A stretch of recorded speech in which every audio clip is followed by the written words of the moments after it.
Hello everyone, post-editing Claire here. At this point in this episode of Bride, Mackenzie's microphone decides to play up and then ultimately turn off.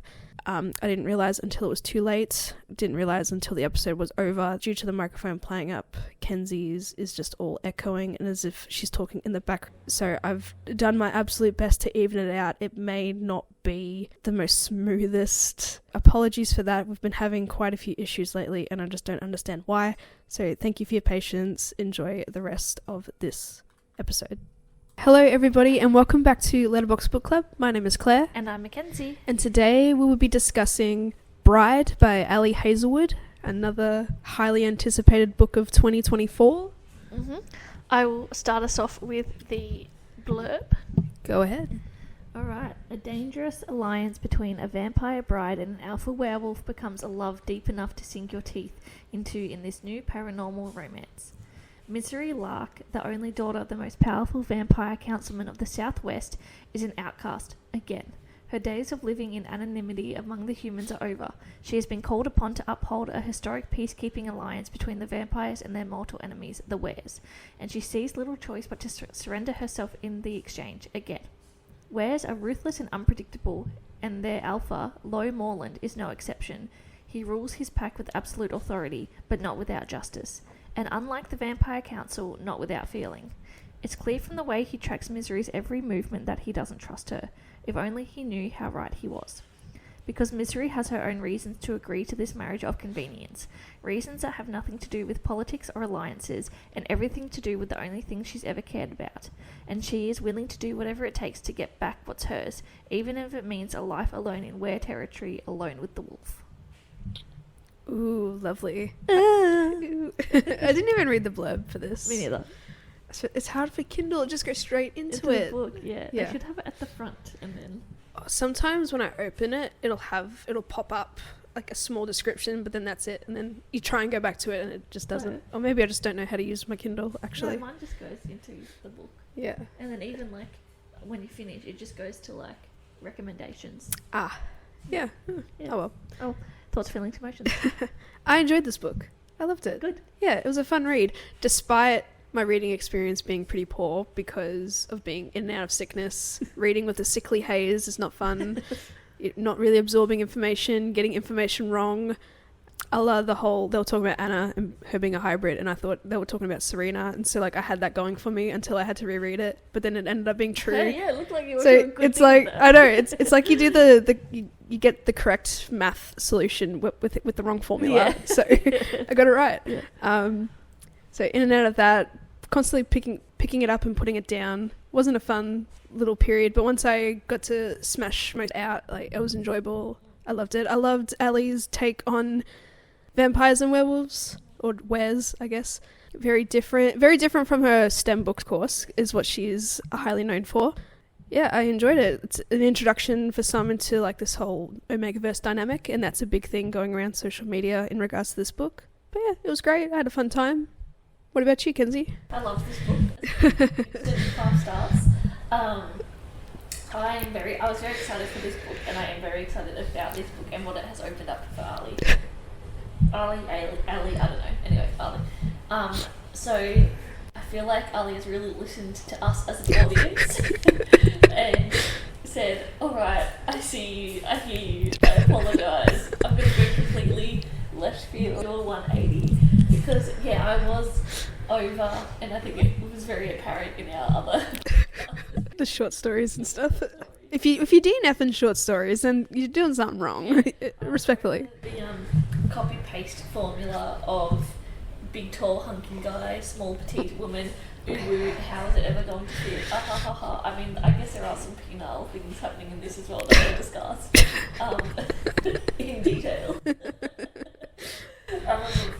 I love this book. It was a fun adventure. I love supernatural stuff. I love little romances. I love like fated mates. Okay, yeah. That sort of thing.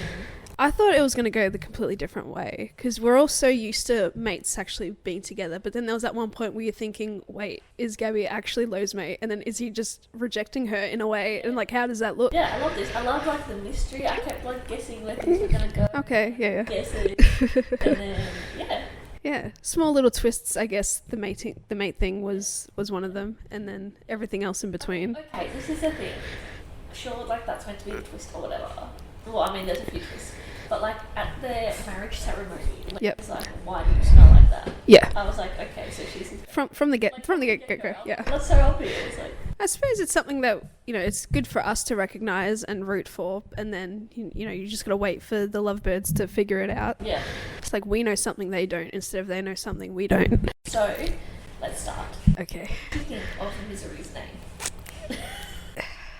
Silly for a vampire? I don't know, but considering her brother's name's Owen and her father's name's Henry, like, but I suppose her and Owen are twins, aren't they? And like she was the last one out and they ultimately killed their mother in birth. Is that? Yeah. Because I feel like I never got maybe it was my sickly haze as I was reading, but I would have just assumed that, yeah, she died during childbirth and then gets that resentment from vampire society. Misery's name, I mean, but It was like a nickname. Ali Hazelwood made a creative choice, and I respect that choice. But yeah, considering everyone else has normal names, it's like, pin it on the woman. Why? I really enjoyed it as well because I was a little bit over the STEM situation. Yes. For the STEM girlies. We support you. Yeah, we support you, but I was like, I can't because I just don't understand it. And I was like, I don't understand. Anyway, and so in this one, she's a little tech girly pop, which we love. In a way, STEM she's a computer nerd. Yeah, and then I can understand that. I can get behind that. So I was like, Yep. I can get behind.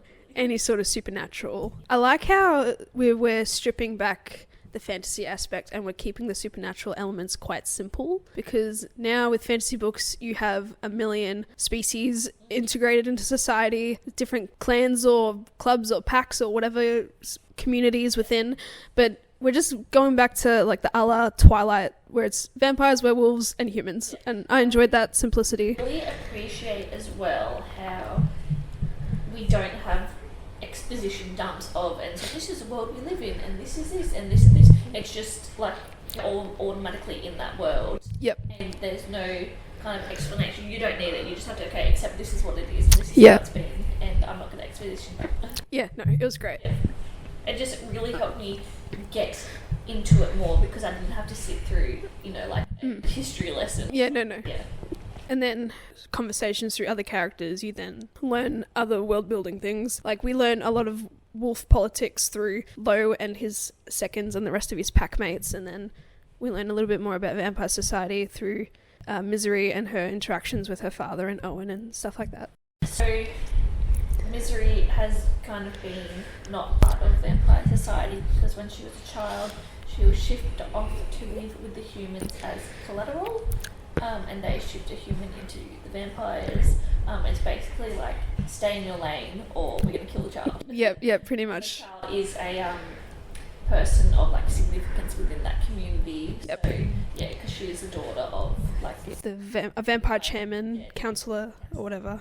Yeah. I loved the collateral system just because it was so different. Yeah. And it really highlights the need to have people in check to keep these alliances. And it's good because it's not just like, oh, okay, sometimes we're going to have little attacks or whatever. It's like, no, you have to stay, otherwise we will kill you. There are consequences. A couple of rinky-dinky murders happening. Yeah, no. No, I loved it. Yeah.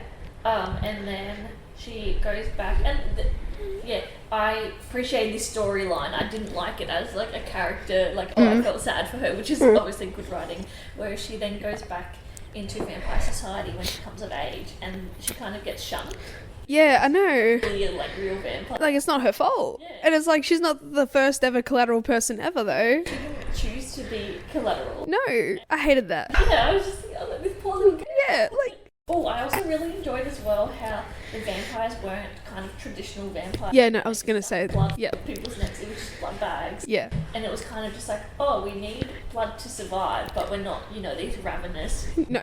blood. Like, you need it. And Yeah. She loves peanut butter. Yeah, I love that. Yeah. Like, because she eats just out of, like, enjoyment and all that. Yeah. So she's not actually required to consume proper regular food. Yeah, and I loved when she was talking to Lo, or maybe one of his seconds, and they were just talking about differences between the vampires and the wares, and they were like, oh, I heard a rumour you did this. And so throughout, growing up, the traditional media and depictions of vampires and werewolves, it's all come down to a rumor in this book, and it's not and those things that we recognize. Yeah, I enjoyed that aspect. In saying that, she also, I feel like Ali kept, in a way, like the traditional depictions of vampires, because vampire society is very into keeping to themselves, relatively isolated, do their own thing, do everything for the betterment of their species. And then the Wers, in their own right, very much pack mentality, or do everything for the betterment of the pack, the Alpha sacrificing, I guess, his livelihood for the betterment of the pack as well. And I liked those elements to it too. There was that traditional vampirism traits where, you know, they can't go out in the sun during the day, and so I liked how she used like her wardrobe. Yeah, just like a closet. Yeah, just imagine like a nice little cozy blankets in there. Yeah, it's so good, because this is set in like a modern society. In the Vampyre, the Nest, which is their home base, they have special tinted windows so the sun doesn't actually like hurt them. And I think they can be in the sun, it gets very uncomfortable, but like I don't think it'll outright kill them instantly. It like burns them. It maims them a little bit. So Misery has been shunned from society, so she's out living with the humans, with her human friend Serena, who was her little buddy that they gave her when she was collateral as well, because she was really depressed, and they're like, oh, she probably needs a friend. And she needs to like assimilate into human society. So like, here, we have another orphan for you. Yeah. And then Misery is summoned back to see her father, and he's like, yo, we're going to do another collateral situation, we're going to have a marriage, because, you know, there's some stuff going on. We need a better alliance with the Wers. So they're organising to do a vampire werewolf alliance through marriage of convenience, if you will. But there was a marriage several years ago, but just ended in all-out brawl. Massacre. So they're wondering how it happened. So Misery, wears a cute little jumpsuit. What a vibe. Love that. Pantsuit, jumpsuit. I love Misery as a character. I don't know, she just seemed she was written like a vampire, like very apathetic about the world around her, just focusing on her own things. She just wants to, because again, she's shunned pretty much from the human world, or I suppose as a vampire growing up in a human world, and then shunned again as a vampire coming back into vampire society. Like, she's just all for herself, and I loved it. She was very much not my circus, not my monkey. Exactly. Yeah, I love that. She was all about duty, but that was, I guess, again forced upon her as being the collateral, and all she wanted to do was just live with Serena and just live their life. That's all she wanted. So she gets married to Lo Moreland. She moves into their territory, and the mystery is beginning to unravel. So we find out that she had a fight with Serena, and Serena left, and she's been missing ever since. And she forgot to come back and help Misery make her bed, or like do her laundry or something. Or look after a cat. I think it was making her bed because she knows it's the worst job ever or whatever. Okay, and, Serena always used to help her. And also she forgot to feed her cat, so Misery takes the cat with her. Yeah, she's slowly breaking.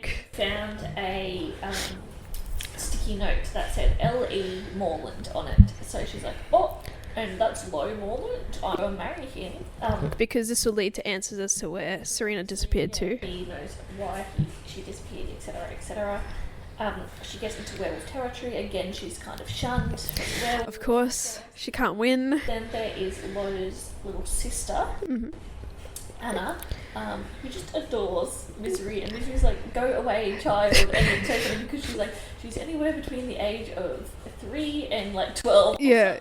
She's like, do I need to change her nappy? Like, I don't know. Yeah, I just love not Serena, Misery's personality. And so Anna is 6, turns out, we find out. Yeah. And I love... No, she's 7... because she puts the wrong numbers up, and it's just the whole thing with, because she can't say Misery's name right. Yeah, so she says Mercy. Yeah, and then she also says that Lo had pneumonia when she meant insomnia. Did you get that straight away? No. I did, because she was messing up the words, so obviously she got this one wrong. I was like, oh, it's not pneumonia, it's something else. Yeah. It's like, I didn't get insomnia. Yeah, no, that's funny. Yeah. Cute little quirk. Yeah. And I love it, in stories when children are those, like, totems of innocence. Yeah, for sure. They just get the vibe. Yeah. It's like children and animals always. Brings out the heartstrings in our dead-hearted, dead-souled vampire. Yes. Love it. Anna thinks that the cat is hers as well, and that's a whole little tiff.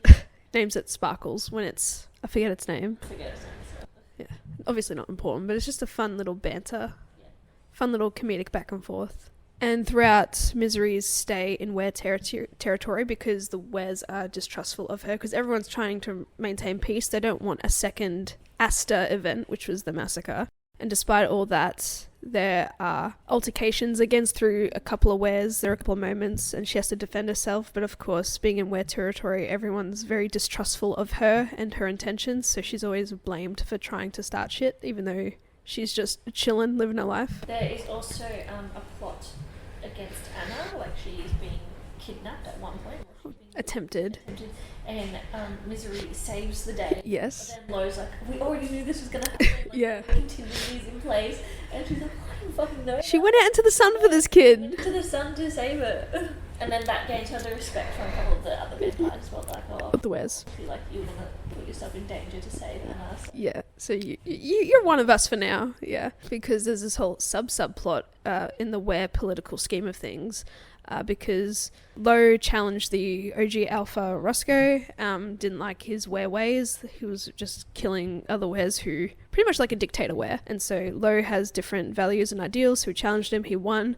And then there's a small group of Weres who are very pro Roscoe and pro those values, and they're called the Loyals. So there's animosity between them, and they're doing like Were terrorist type stuff, and so we're all led to believe that they're the ones who want Anna for some reason, and so that's just that little subplot.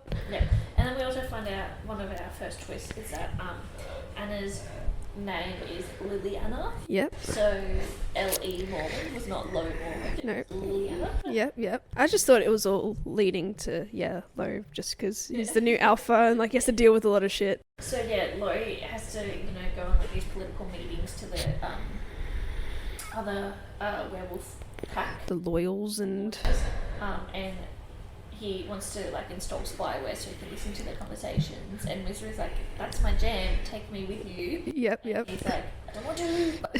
Oh, don't put yourself in danger. Because he's already recognised that there's this mateship between them, and he's obviously and just because she's a vampire, like he doesn't trust the other Weres. Told as well that that like she's the collateral in werewolves, but there's also collateral in vampires, which is the alpha's mate. Yep. Yeah, because they're like, we need someone who means something, and he didn't really have anyone, so they lied. And he wouldn't use Anna. Yeah. He wouldn't risk her. Yeah, so he lied and said that Gabby was his mate. So Misery this whole time, thinks that she's his mate. There was a whole miscommunication. Yeah. Was brilliant? But it was in the name of protecting his pack, and which I liked that though little twist, because they have a deep conversation about what like mate means and like how it resonates and how it manifests. And he's like, the first thing he said was scent, and then that's what gave me the tick, because he's constantly smelling her, commenting on how she smells bad, or even Misery is recognizing his grimacing face. He never says she smells bad. No. He makes the face of she assumes. Yeah, she smells bad. Yeah. First tick and first sign of mateship, and there's this whole like biology changing and everything going a bit crazy. Before they go into the infiltrate the Loyals, where they're on the roof talking, and like Lo's explaining like mate, and he's like, oh, I would give anything to her, like, and I would take whatever she would give me, like. Oh Jesus. And oh my god, it's reminded me of like Reese. Oh yeah.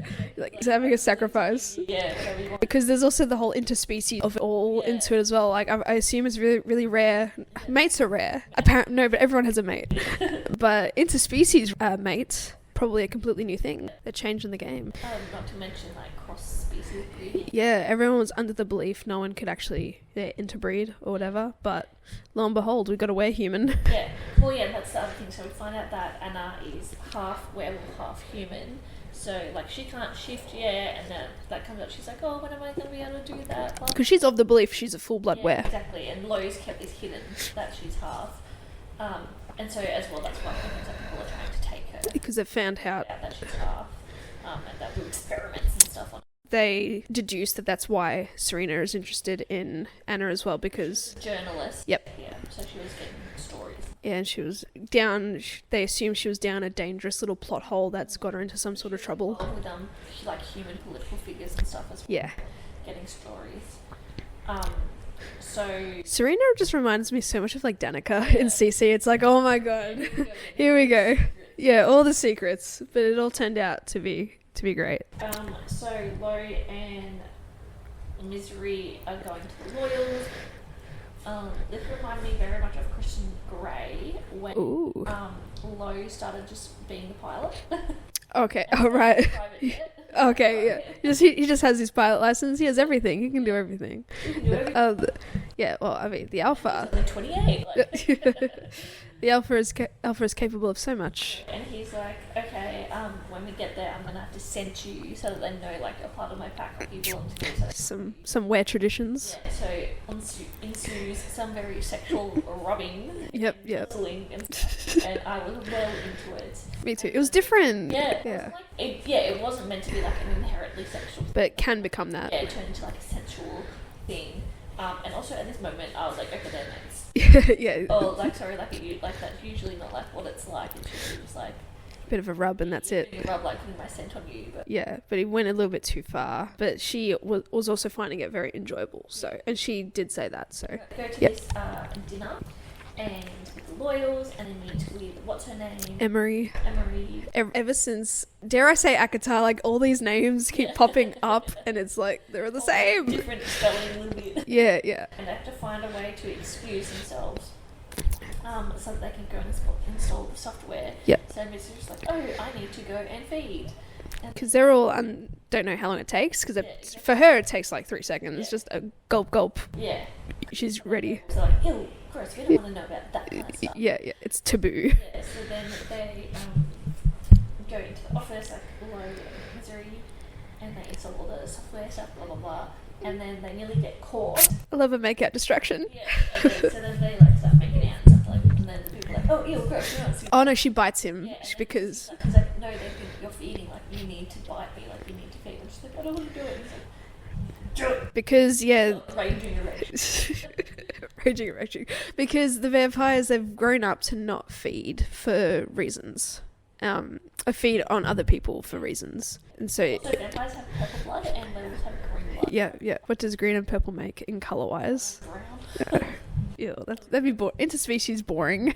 Any artists out there? Anyone know the colours? That's not an appealing colour, to be honest. That sucks. It sucks to be vampire werewolf hybrid. Anyway. So Misery is really apprehensive because she feels like she doesn't know how to do it properly. But then again, like, it's that instinctual thing. Like, as soon as she, like, sinks her canines into... Yep. Into the vein. Yeah, it begins a frenzy. And then that also is, again, stemming from traditional vampirism writing, an inherently sexual experience and pleasurable experience for her. Or for both, yeah. And so that happens, and then, some guards find them, and they're like, oh, sorry. Yeah, like, oh, geez. And then Emery, I think, makes an appearance, and she's like, I thought I locked this door. But she kind of benefit the doubt. God said something about feeding. I didn't realise that it was feeding. Yeah. And it kind of makes sense if they're married, and if he's got his scent all over her and everything, and, it's for the bit. Yeah. She even says it in the book, it's for the bit, and, like, brought up fan fiction, and, like, there's that little bit of self-awareness, and I'm like, oh, no. It was fine. Wait, completely forgot. Did you have any qualms at all? Apart from, like, the big one. What's the big one? Okay. At the end? Yeah. Okay. I'm not quite ready to. Okay. Yep. Other than what I just brought up, no, not really. This is from my own stupidity. Like, for the longest time, I was like, when did Serena go missing? Because of my sickly haze. But, all good.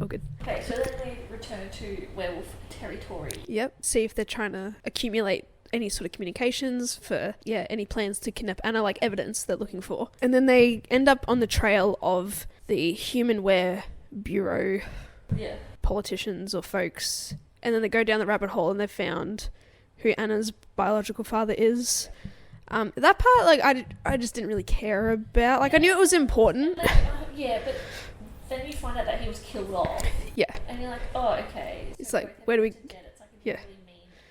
where do we go from here? I can understand from, like, that it's a disappointment. It's like, this whole build up and then he's dead. But I kind of wish there was some sort of... Yeah. The finding out about Thomas and trying to go off of that lead, was the only probably aspect that I didn't really enjoy. But again, it's one of those things where Misery assumes Serena is linked to that, and then Lo is linked to that because of Anna, and so that's their mutual ties to this investigation. So, that's the only part I didn't enjoy. Because then they confront Governor Davenport about that, and Lowe is using his anti-lie scent situation to try and get more information. Then it's properly revealed or confirmed that Thomas was killed off, blah blah blah. Oh, I did also like how vampires can put people in the thrall instead of like a compulsion. Yeah, so they can like get them to answer. Yeah, it's like very I liked when Misery did that to Max, because I don't think she had really done it before, and she could only do it for a short period of time. It's like, I need to be touching them. Like, put them in. I like the description of it too. Like, it's like we're hooking into their minds and we're staying there until they snap out of it. Yeah, very cool. Yeah. So then there is an attempted assassination on Misery. Again? I know, another one. Apparently there's been a couple. Yeah, she said several when she was in human territory. And that's what makes me so sad about Misery. Like, she's sacrificing her life so much, and she's got no celebration from any society, and no one fucking cares, and it breaks my heart. Yeah, so someone poisons peanut butter. No. And she thought it was intended for Anna. Yeah. But for her all along. Yeah. Plot twist. In a coma for like 5 days. Yeah, a little. Going out of his mind. Yeah, she's in a little healing state, and this is where we meet Lowe, or see Lowe in his wolf form for the first time, because we always wondered, like, is he just going to be a big jacked wolf? What colour fur he has? But he's just like a big white furred boy. Yeah. And it's always like, oh, you're beautiful. Yeah. His fur is so soft. Yeah.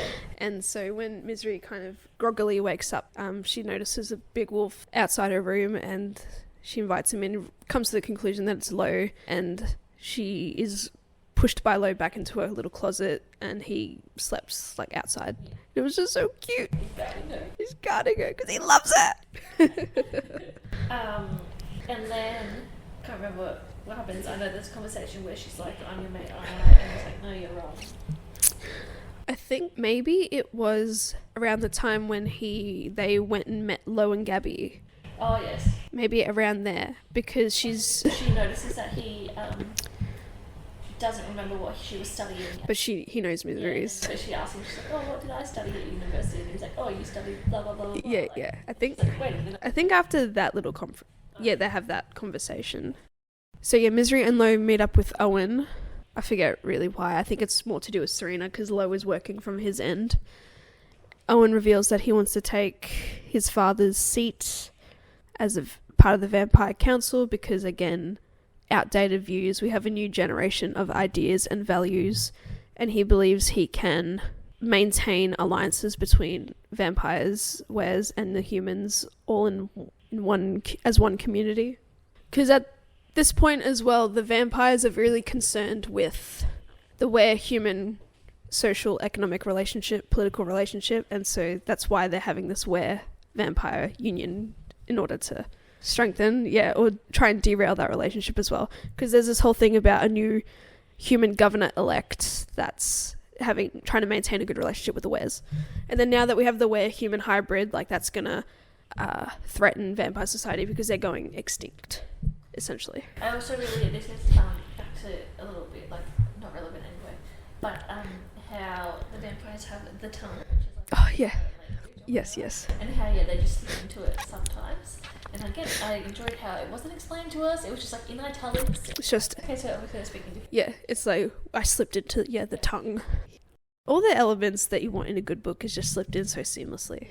So then they have that conversation of like, I'm your mate, aren't I? And he's like, everything you're thinking is wrong. Yeah. And at this point, I was like, wait a minute. Is she Yeah. I was in two minds. I was almost celebrating, because it's like, yes, we're going in the opposite way. Like a mate, because in this world, mates don't have to reciprocate. It's not entirely that sort of thing. And so I thought we were going to get something different, like in a world where a mate does not reciprocate or reject their bond. They go to her apartment, that's right. Okay.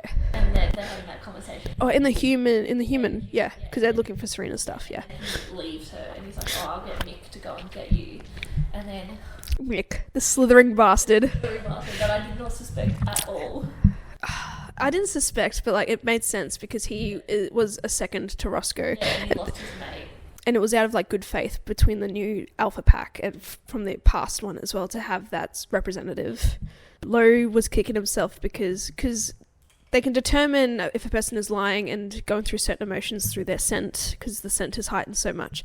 And so he just assumed Mick was just in despair. I remember like a couple of times Lo was just like, oh, he just smells like sadness all the time or whatever, and I was like, why do they keep bringing this up? And then I was like, well, there's a hint, like, because he's betraying Lo.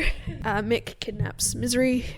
He knocks her out through some sort of injection sedative, and turns out, lo and behold, she's holed up with Serena. She's alive and well. She's been there for a few months, I think, and they have a little reunion. Serena's like, I'm so sorry, because of course after a bad fight, you know, you disappear and you just think they're dead and you think the worst of them. And Minu's like, you didn't come and help me make the bed and you left me. Yeah, it's like, you bitch. Yeah, no, but it's all love there, because Misery worked tirelessly to try and find her. Yeah, and Misery, like, she says, it's okay, like, I'm married, like, my husband or whatever, and she's like, oh, look, I was gone for 3 months and you went and got married. Yeah, Collateral 2.0. So yeah, they have a reunion. They're trying to figure out why they're both in the position that they are. Mick comes back, or we see Henry's second hand, what's her name, Vania, I don't know, someone, just second hand to the Vampire Council. She summons both Serena and Misery, and we go have a big chat in the nest. Oh, because they're in the nest. They're in the nest. Oh no, they actually try and break out a little bit and then they get caught. When like, what the fuck? Yeah. Whatever V her name is. Yeah. Like, I hope this is the last time I tell you you need to come with me. Yeah.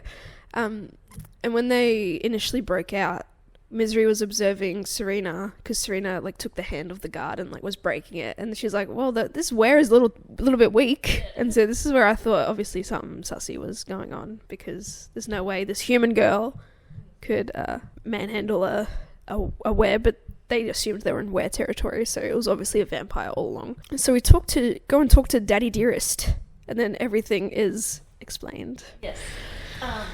And here we find out that Serena is another half were. Yep. And I was like, what? Again, like, when that came, I was just like, I got the answer, just the wrong formula. Yeah.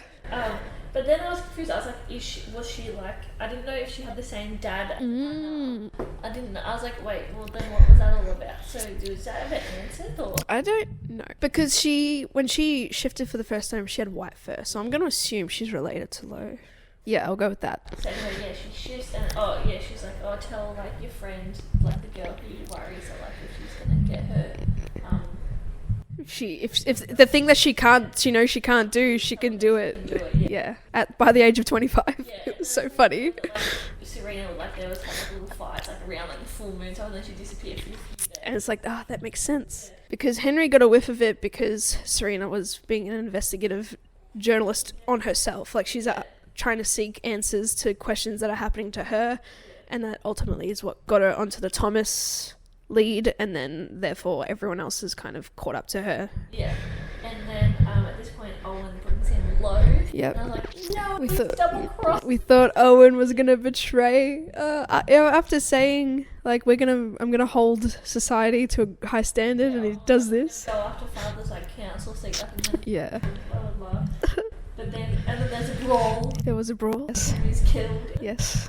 He was semi-killed, but then they like put a blindfold over his eyes and the headphones. So like I don't know what the actual killing process of the vampire is in this case, but don't tell you need to do just don't tell me how you do it. Yeah, he was severely incapacitated. Because even when he's, I don't know, lying there relatively motionless, like he could probably still thrall people and all that. So that was very interesting to learn.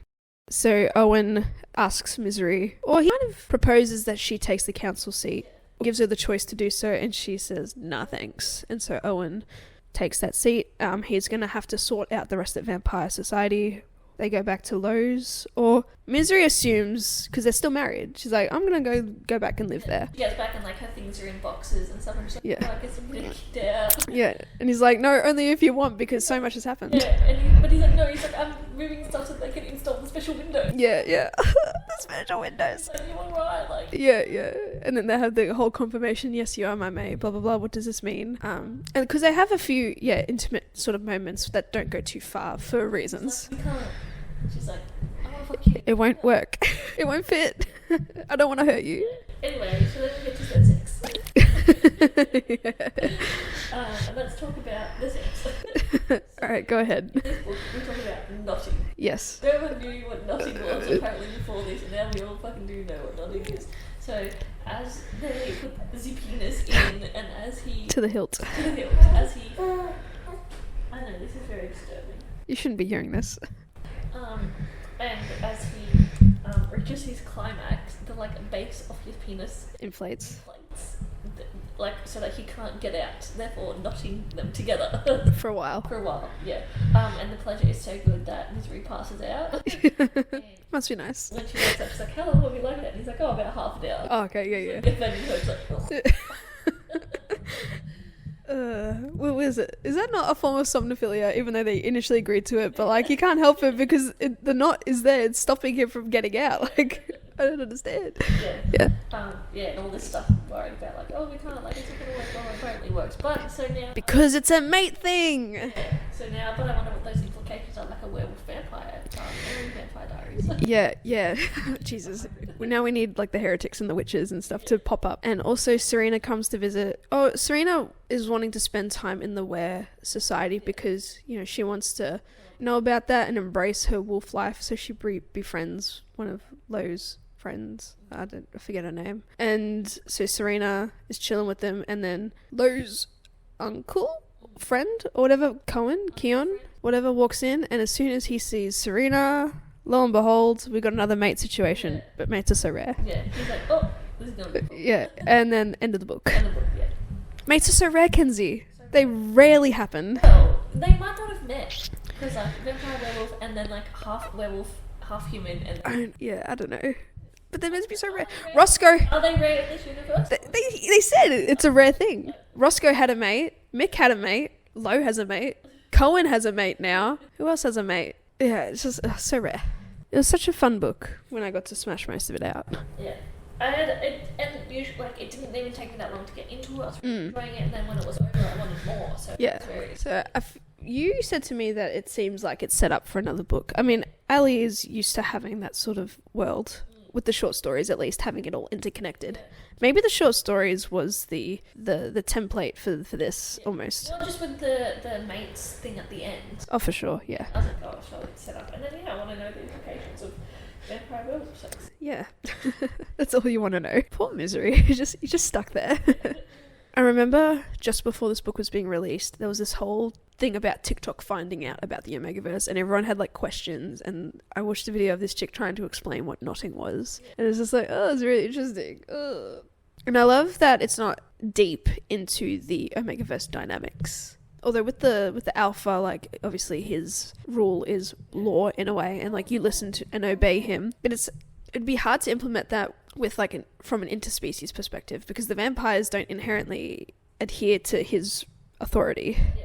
So interesting to see how that plays out in the future as well. And yeah, what does this mean for the rest of society now that we can have interspecies stuff? Because I think as Misery was searching for Serena, or maybe even Serena said, maybe even Lo, when they were talking about him studying in Germany, there are places in the world where all three species assimilate together, live together, work together. They don't have to be segregated. So where is this little pocket of society located? I've seen this in the Americas. Yeah, because they talk about, probably Chicago.